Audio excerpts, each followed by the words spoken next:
Hello, hello, hello, hello, hello. Or should I say, what's up, what's up, what's up, what's up, crypto nuts? Welcome to another episode of Cryptocurrency Chat. I am your host, Blockchain John, with my co-host Jake Deborelli, here to give you the news of the day for episode 456.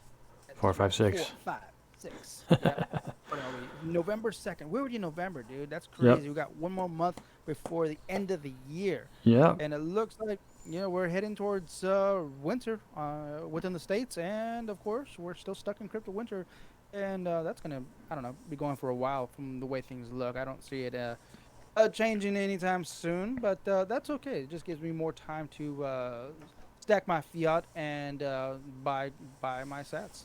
Buy more crypto. Yep. Stack that huddle, right? Well, that's just the end of the show. We don't do that yet. Let's get on to the. Did you want to go on the Lisbon article? Did I what? Did you want to do the Lisbon article since you were far more into it than I Sure, was? yeah, absolutely, sure. The first article, this one's coming from cointelegraph.com, written by uh, Prashant Shah. Web Summit Lisbon, November 2nd. That's today. Latest update from Cointelegraph's team on the ground. Somebody texted me. Was that you? Okay, so who's that? Somebody's messaging me. I'm not messaging you. Maybe it's Mike. All right, so let's see. The Web Summit. The Web Summit's a big, giant event that goes on every single year. And this year, of course, there's big hitters like CZ, and of course Cardano. We got Cardano up in the house. Charles Hoskinson. There we go. Yep. Boom. And I'm just gonna go through this verbatim because this is a little bit of what's been going on there. Okay, so here we go. Start from the top. Web Summit, one of the premier World Tech conferences, is back live in Lisbon, Portugal. The event brings together the founders and CEOs of technology companies, fast-growing startups, policymakers, and heads of state to discuss the future of tech industry. In 2022, Web3 is one of the biggest topics of tech discussion, and Web Summit 2022 is no different. Cointelegraph has set up a team for the event to present the latest updates in a real-time fashion. The opening event of Web Summit saw the mayor of Lisbon, the minister of the economy of Portugal, and Binance CEO Changpeng Zhao (CZ) as keynote speakers. Carlos Moiras, mayor of Lisbon, stressed the importance of tech conferences and the investment it brings to the country. Antonio Costa Silva, the Minister of Economy of Portugal, talked about the rise in investment as well as failures and the challenges that the tech industry brings. Binance's Zhao was the first guest to be interviewed who shed light on the current crypto trends, metaverse platforms, and Web3 technologies in general. Zhao said, quote, everything is volatile, even the most lucrative tech stocks. So yes, Bitcoin did drop from $69,000 to $20,000, but it depends on the perspective. If you take a 5 to 10 year time frame, crypto is the best performing asset. Bitcoin is still equal to one Bitcoin, so. Absolutely. Web Summit Day 1 kicked off with a discussion about the role of artificial intelligence, AI, in the future of tech. The discussion later expanded to a more niche topics, including industrialization, public companies, and super apps. Wow. And of course, moving over to Cardano, founder Charles Hoskinson sat down with Cointelegraph to discuss how the biggest lessons crypto users could glean from the collapse of various projects in recent months is to learn to appreciate the ones that have stood the test of time. A cross-chain coalition of blockchains and Web3 players announced the formation of Web3 Domain Alliance.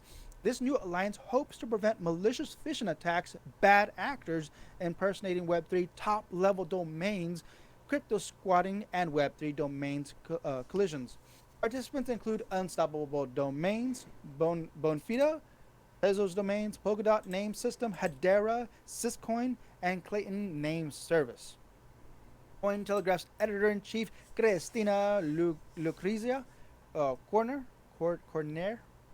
host a panel titled Emerging Tech Hubs, Where Will the Next Silicon Valley Be? With Venture City CEO Laura Gonzalez Estefani, Colias Capital Zach Colias, and China Accelerators Oscar Ramos.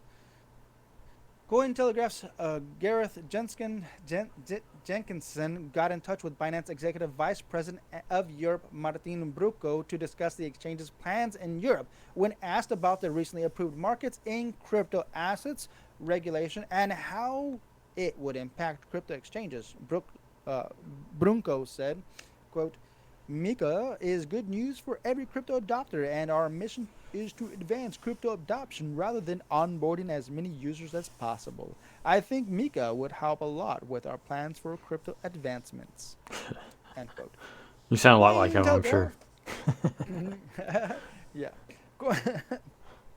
Cointelegraph CEO Wes Kaplan was joined by Nicholas Johnson from Axios and Joy Robbins from the Washington Post to discuss how monetization works in media. Robbins said in today's world, advertising is not the only way to make a good revenue model and explained, quote, I don't think advertising is the dominant revenue model for news. I think the idea that only advertising can make way for a good revenue model is false, and subscription-based model have proved it. End quote. Checkout.com and Bolt founder joined CNBC's Karen So to discuss the ongoing trend in the tech world, the adoption of crypto by payment processors, and more. Gu- how do you say it? Gulami? Giuliani. Guliami? Giuliani. Giuliami? Pusas? Pusas? Pusas? What? Probably. The Pusas. founder of Checkout.com explained the advantages and disadvantages of being a public company. Quote, being a public company, hold on. Being a public company forces you to be a very well operated business. The market are what they are, and there are not many IPOs in recent times. I have no pressure to go public, and I think people care about compounding value rather than going public or being private. End quote. I guess. And that wraps it up for the Web Summit in Lisbon. Yeah. Or the recap as it goes for day one, since it's not just a 1 day thing. Right. But yeah, so there's people there talking about crypto. And in fact, Hey, Binance CEO unlike CZ kind of had an article. We talk about him But later. what's interesting is that at least this is a lot better than the blockchain expo that we went to. Right, it was more of listen. Now, this is more of a presentation thing where people are going to watch people speak on stage as opposed to what we went to, which is more just go check people out on your own. There were a lot of speakers, I know, because we had there were like 5 stages, I think, when we were at the expo. But yeah, it was a lot of different things going on. And it felt like it wasn't really about blockchain. It was about tech generically. All right, so I'm going to switch over here to this article regarding Celsius and how Celsius has been, how would we say, a Ponzi scheme from the start. I think this is obvious, but now that they actually have somebody investigating, they've been delving deeper into what's really going on here. The subtitle on this article is that the bankrupt crypto lender Celsius is under more scrutiny over fresh allegations of running a Ponzi scheme. This is quite concerning because obviously we have invested into our crypto into Celsius, so it sucks. It's just, dude, I really hope that I can get my crypto back. I hope you get your crypto back. I hope everybody can get their crypto back. Like literally, like that's bad, dude. Yeah, the key factor here is this person that they put on the case that's supposed to be doing the investigating said that the U.S. trustees' allegations of significant transparency issue and gross mismanagement. But the main thing that I kept thinking about was the CEO of KeyFi, Jason Stone, who sued Celsius, saying that they didn't honor their contract. Well, I mean, that was fairly recently. I'm assuming that that Jason had coin in there for a while. But the thing that kind of threw me for a loop, and I guess I feel bummed because I got duped, because I was one of the people who was checking what are called high yield investment programs. This was not a super high yield investment. It was a little bit more reasonable investment level. But once you get yourself into a Ponzi scheme, you can't get out of it. There's no way to stop the juggernaut failure that's going to be coming, because you have to keep robbing Peter to pay Paul. That's the concept.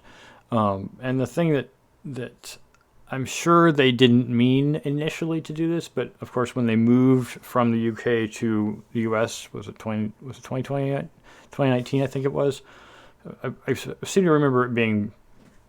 Maybe it was post-pandemic. Yeah, I think it was after the pandemic started. So, but but like the reports on this seem to be that they were a Ponzi scheme from the beginning. Like the details go back to 2017. In the very, very, very beginning of Pretty much the Celsius. beginning, yeah. So they're saying that Which is concerning because I it's don't weird see because, how like, that all right, so happened. the whole thing about Ponzi schemes is obviously keeping up the facade, right, as long as possible, and eventually you run out of money, right, because you just can't keep doing the same thing forever, especially when you're talking about billions of dollars. Like, there aren't there aren't trillions of dollars to spend in this manner unless you had the GDP of the United States. So you get to this higher level. It's not that surprising that they were missing $5.5 billion, because they weren't really doing it correctly the whole time. But the thing is that normally Ponzi schemes promise ridiculously high interest rates, and they really weren't promising ridiculously high interest rates by comparison to what has been done in the past. Here's my question. So if they are discovered to be a Ponzi scheme from the get-go, is the case in court changed from bankruptcy to a Ponzi scheme, or is it just a separate case Well, entirely? the bankruptcy thing, that's entirely separate. So there won't be any. I mean, if they discover it's a Ponzi scheme within that, and I think they have, at least that's what this Shobe Pillay person has discovered, is that if it is a Ponzi scheme, then someone's gonna have to file another lawsuit to Okay. resolve And that that issue, and that's most and that'll likely be what the lawyers criminal. is trying to do, You know, right? because bankruptcy is not criminal, so. Hmm. It'll be a criminal or maybe a civil suit. It'll probably be a criminal suit. So, Oh, if it's discovered that that information is accurate, so at this point, so it that seems like it's means pointing to that because they did a lot of things that they were really not supposed to do, and I get why. Like I said, it's once you start getting into that, you're like, well, I can do whatever I want. You can until you get caught. Alex is more or less protected, right? Because technically he was working under the company's Right. If LLC, he right? didn't take any money out for himself, then he probably is. In which No, case, it's probably the company that has to deal with it, he not him. did. I think if I recall correctly, he took like $10 million.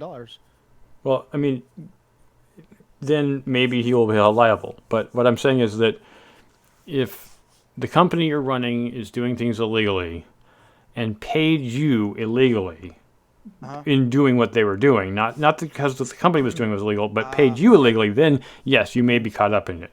But if they And paid that's you according to the way that they should have, like normally, like you were promised from the beginning a certain amount of money, the company made that money, they gave you that money, normalized. Fine, probably not, but it also it's depends just on where they get the money from. So, yeah, exactly. And that's what's kind of fishy about that whole particular transaction with Alex, is that it happened like a day or two before they filed for bankruptcy. Like he was paid out an X amount of money. yeah, Yeah. that is, it's like, we're like, oh no, the ship is sinking. Well, I gotta get my parachute or my life raft. It's just for me. That's made out of gold.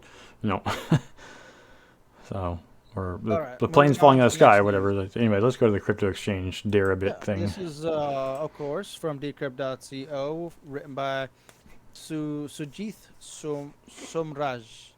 Of course, there's another hack, another exchange that's been hacked for the year 2022. Another one in the books. Here we go. This is the hot wallet Yeah. hack. This is not like somebody was messing with the code. This is just like, oh, there's $28 million in Bitcoin, Ethereum, and USDC sitting here. I'm just going to take it. And this is the reason I feel like this hack might have been an inside job. So, 28 million is no small sum. Obviously, it's more than Alex got away with from the last article. But the article in particular just basically points out that there was. The other thing is, Deribit apparently was also a victim of 3AC. So some of their money is gone. They're not hurting too badly because all the cold wallet stuff was not touched at all. And that's the thing. It may not have been an inside job, but it's still the same. It's the same time. It's kind of like it's so easy to blame hackers for your lies. It is actually kind of surprising that Celsius didn't do that, but I guess they really want to be legit. anyways, yeah, it basically, as they say in this tweet here, Deribit's hot wallet compromised, but client funds are safe and loss is covered by company reserves. So I guess they had more than 28 million then. Which is good. I mean, I'm all for crypto insurance. Obviously, if they don't get out of control, because there are some companies out there that, hey, we'll cover you, but if you pay us X amount of money, we'll cover you for this insurance. Well, I mean, in that case, you're charging way too much. Is it even worth it? Now you're scamming me, trying to scam these people. Yep. So. Yep. And this is Not probably that the only reason that centralized entities, in my opinion, should be regulated. So it's like it might be crypto, but if you're centralized, then you're going to get regulated. If you're decentralized, then who's around to regulate you? No one. Exactly. So as of the time being, let's see, they are halting withdrawals from the exchange Yep. until they can resolve this. Yep. So yeah. All right. Here we go.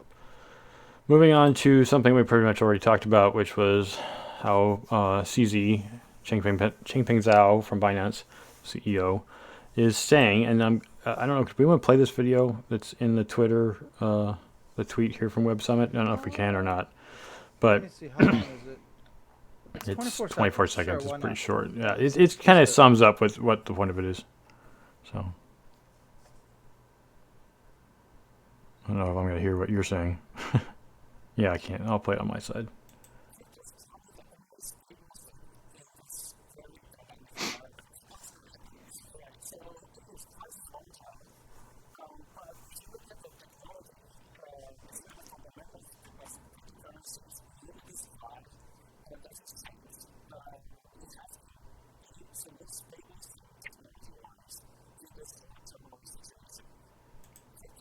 Yep.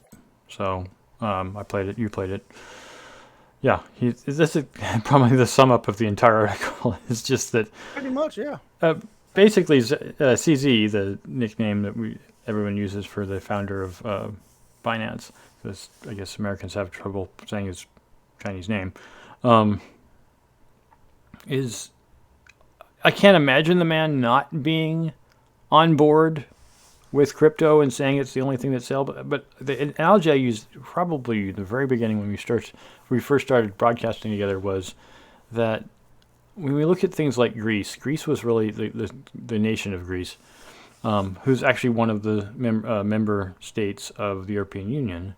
When they had their terrible financial meltdown of their nation, like what was it, 2017, 2018? It was during the Trump administration. I don't remember when, but it might have been 2018.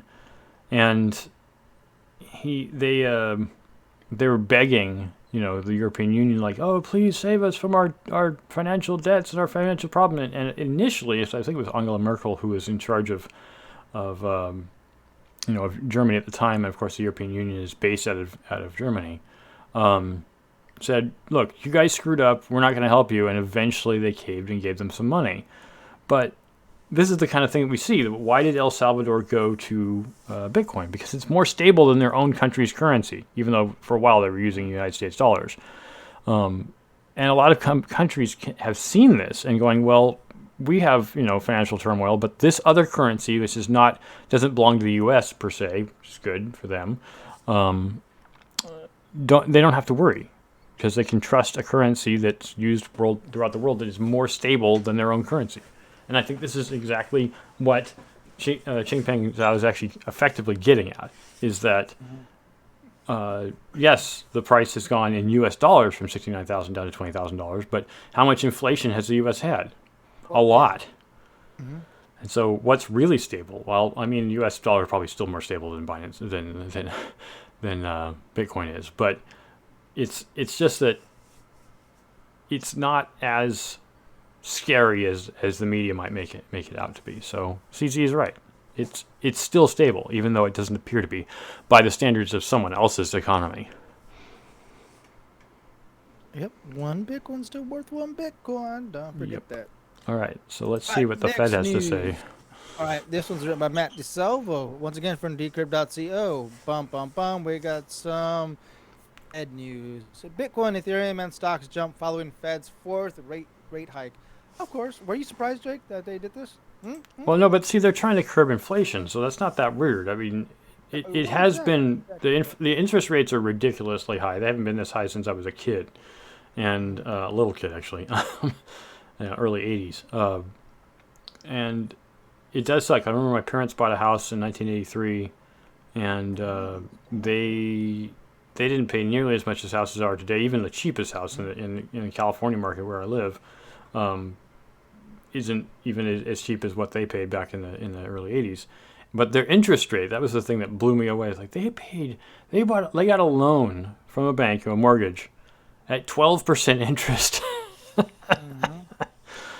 My God, I was like, wait. 12% interest? What the heck is that? I didn't even know they gave mortgages at 12% interest ever, anywhere.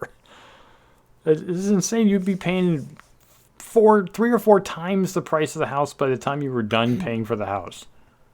I think Mike actually commented on this. Our co-host, I think sometime last year in regards to something similar to this, and in regards to that 12% back in the days. And to sum it up, he was saying that back in those days there wasn't so many other hidden taxes Right. that your fiat is kind of Subject to today, right. Yeah, no, right. there's lots more things going on today than there were then, obviously, just by chance of the fact that it's a different time. But um, it was still a really high amount of money to pay. I remember how much my parents paid on the mortgage each month, and I think Mhm. back and it was like, I think a person today could maybe find a single, like a studio apartment for that amount of money that they were paying, but they were paying for a whole house. Um, and so I think in the Bay Area it's not impossible to find $1,000 rooms or $1,200, $1,400 a month, studios. That's not unheard of, and that's pretty close to what my parents were paying for a whole house. Mhm. But their peers from purchased in the late '70s were paying less than half that for the same sized house and the same priced house. So if you paid what they did in the seven like 1976 or something, then they'd be paying like $400 or $500 a month, not what they like 2 or 3 times what they were. It was ridiculous. But with this article in particular, without trying to get too far off topic, is that the Fed has raised interest rates up to almost 4%. Mhm. And So is that a during good thing or a bad thing for crypto? well, actually, it's interesting because Bitcoin and Ethereum also went up along with stocks. Everything rose Okay. with the fourth hike. Now, I mean, I But know Bitcoin's fallen a bit. I Like you can think look at the market up right above at the very top on Decrypt where it shows Bitcoin, yeah, yeah. Ethereum. Uh-huh. The prices have fallen a bit. They're Yeah. not going back toward 20. Well, Bitcoin's not going back toward 21. It's going back towards 20, and Ethereum is going back up towards 17. It's going back towards 15. Have you ever Um, played with Play-Doh? well, it's been a long time. Okay. Ever squeeze Play-Doh in your hand Like and just anything, yeah. watch it go out from like each side of your hands, right? Okay. Right. That's what I think is about to happen with the market and with crypto. Right now there has been an attachment between the two for a couple of years. But I think if the Fed continues this rate hike, it's gonna be so much squeeze that there's gonna be a detachment. Either, and my prediction is that crypto's gonna go up, and of course the stocks are gonna go down. I maybe. It's so hard to say. Crypto and stocks aren't really the same thing. I think I will make a point about this, and it's the Gary Gensler remark about how um, crypto is most, at least Ethereum, is mostly most of the nodes of Ethereum are in the United States. Um, there's definitely, and I don't know if you've watched this, because when I was doing day trading on crypto, Bitcoin and Ethereum, like 5, 6 years ago, um, I did notice that Sunday night, which was Monday morning in Asian countries, that there was a lot of transactions going on. And so the one thing that always bothered me is like but between 2 o'clock in the afternoon Pacific here on the left coast of the United States and 8 o'clock there was a lot of trading Sunday afternoon because that's Monday morning over there, and it was just it was convenient to me because of where the time that I was living in that area that I could actually continue to trade. But then of course once the U.S. stock exchange got more involved in crypto, between 2 and 3 years ago, we started to see it happening at 6 a.m., which is on the West Coast, 9 a.m. in the East Coast, which is when most stuff starts trading on the U.S. stock exchange. But remember, crypto doesn't sleep. So no time does it have to stop trading, because there's no, I mean, it could be all night. But the major investments and de-investments were all at 6 a.m. And I wasn't awake at that time, which, would suck for me. So I had to trade with Asian markets. You're right. You're right. You're right. That's how I follow it as well, and I noticed that same pattern going through crypto. But you'd think that it would be all the time, right? But no, the major moves are Monday morning on Asian markets and Monday morning for U.S. markets. Yep, and it usually goes down coincidentally, like on. Well, it shoots up immediately. Like as soon as the market's open, it shoots up, but it immediately shoots down again. So. Yeah. So yeah, there is still a portion of things happening that way, and I don't like it. But that's the way things. I mean, the old world doesn't understand the new world yet, even though they're involved in it. Is the last one mine or yours? I think it's yours. Okay, this one's written by Andrew Hayward, published on decrypt.co. OpenSea now detects and blocks stolen NFTs, disables scam links. This is actually really cool. So we got a chance to read through this stuff, and I'm gonna get big. I'm not an OpenSea fanatic. Just I don't know. I don't really like it for one reason or another. There's something about it that just doesn't sit with you. I don't know. Yeah. But anyways, aside from that, there's obviously been thousands of people that have used OpenSea, and they get scammed and they get their NFTs stolen right off the exchange. It's like, how is that even possible? It's crazy, Or if you click on a link and your entire wallet, your MetaMask wallet, just completely drained. It's insanity. It's crazy. Like, how can OpenSea get away with this kind of stuff? It's insane. So at least now, finally, this is the first time that I know of. Maybe you heard something else, Jake, but this is the first time I've heard that OpenSea is actually doing something to try to prevent these kind of issues from happening in the future, which is cool. So they're going to have this, how should I say? They're building a tool that's going to be able to auto-detect any kind of issues going on with their customers if they have their funds stolen, if they have their NFT stolen. And obviously, this tool that's auto-detecting all these transactions, they're going to be able to, I guess, graylist them? Is that what's going on? I'm not 100% certain as to what. I guess what I was saying was it wasn't gray market. It was saying that what was happening in the past was there were these exploits that were draining people's wallets and then being resold on the gray market, as legitimate things. But yeah, this tool is basically going to scan. The quote said the tool automatically scans any links that users entered into the marketplace and disables any that point to known scams. And remember, was it Poo? What was the name of the Poo coin? We looked at Poo coin before, right? And Poo coin watches scam coins. It detects which coins are scams and which are not, and it looks into the code and figures out what is it legit, is it not legit. And I think that's what they're going to be doing, is they're actually looking at the actual code of what these things are linked to. Like, okay, this is a coin, or this is a token, or this is a contract. What is this? Okay, what does the contract say? Is it legit? No, and it can be quickly figured out if it isn't, and disabled, so that nobody gets screwed. So I mean, it's funny because it's like Elizabeth Warren is all up in arms about trying to make crypto safe. I agree with her ideology. I just don't like the idea of people being forced to do it. But it's still good if people are aware of not putting their money into a rug pull. So just because a coin comes on the market and looks all happy like Squid Game did, people put their money into it and they got pulled. It was a snake oil, kind of thing. So we need to know if what we're dealing with is snake oil or legit. So. Yeah. And that's a good thing, because I'm sure there's going to be a lot more exchanges out there that are going to utilize this type of tool and build their own. Yeah. But yeah, this is something that we definitely need in DeFi and in CeFi. Yeah. No, all the different setups. It's not wrong to want to know what's going on, because even the people who are scamming, they themselves don't want to get scammed.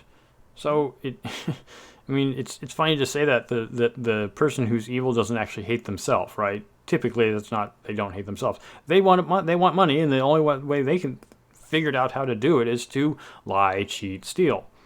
Nobody likes being lied, cheated, steal. Even criminals don't like it. So it's a weird thing to say out loud, I know, but it's important to note. Nobody likes being lied to or stolen from. So, well, that's all the articles we're going to be covering today. So, do you have something else? I'm sorry, I didn't mean to talk over you. No, I was just going to read this one part here. It says Sure. OpenSea is working with the maker of wallets like MetaMask and Coinbase to share that information on combating scams. Right. That's awesome, because a lot of people that are just starting off in crypto are starting off in Coinbase, or they're using MetaMask. So Yep. that's great that that OpenSea is working with them to push out this tool. Yep. That's awesome. Yep. We need more like this. All right, that's Yes. all for tonight, and we thank you all for listening and watching. If you would check out our coin tree and find out our current coin donation links, as well as all of our social media stuff, and of course, you can always check out actually, we're going to be moving the t-shirt shop to a different page, but all the t-shirts will still be available. So if you guys want to check that out and purchase a t-shirt to help the show, we'd appreciate it. With that said, as we always do at the end of the show, stack sats and hodl. Hodl. Adios.